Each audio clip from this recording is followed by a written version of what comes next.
Good morning সবাইকে। চলে এসেছে আবারও নতুন একটা ব্লগ নিয়ে। তো আমরা যাচ্ছি এখন সি বিচে স্নান করতে।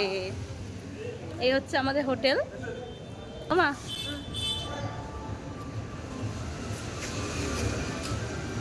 চলো। তো আমাদের হোটেল থেকে পায়ে হেঁটে 2 মিনিট। এই তো ভিডিওটা যেদিন করেছিলাম সেদিনকে ছিল হোলি। তো রাস্তাঘাটে তো সবাই রং খেলছে, ভীষণ লাউডে গান বাজছে, মানে পুরো চারপাশের ভাইবটাই পুরো একদম অন্যরকম। খুব মজা হচ্ছিল। এই যে রাস্তাটুকু দেখছো, এইটুকু পেরিয়ে গেলেই বিচ।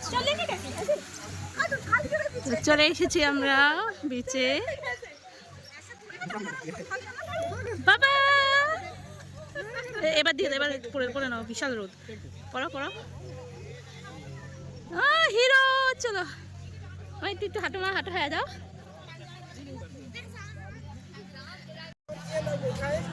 তো চলে এসেছি আমরা পুরীর বিচে।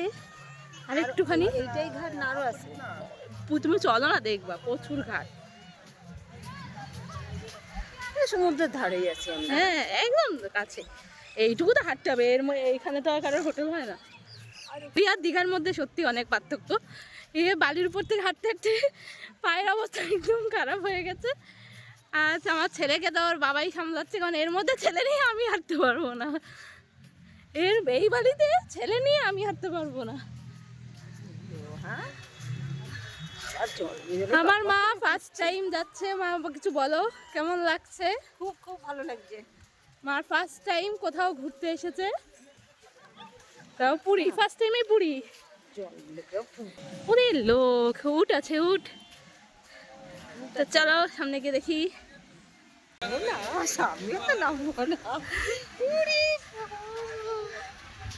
হ্যাপি হোলি সবাইকে। মা হ্যাপি হোলি বলে দাও। হ্যাপি হোলি। তো মার জামাই মাকে নিয়ে চলে গেছে একদম সমুদ্রে। হাতটা শক্ত করে ধরে আছে যাতে ভেসে না চলে যায় ঢেউতে। ছেলের পায়েও একটু জল লাগিয়ে দিল।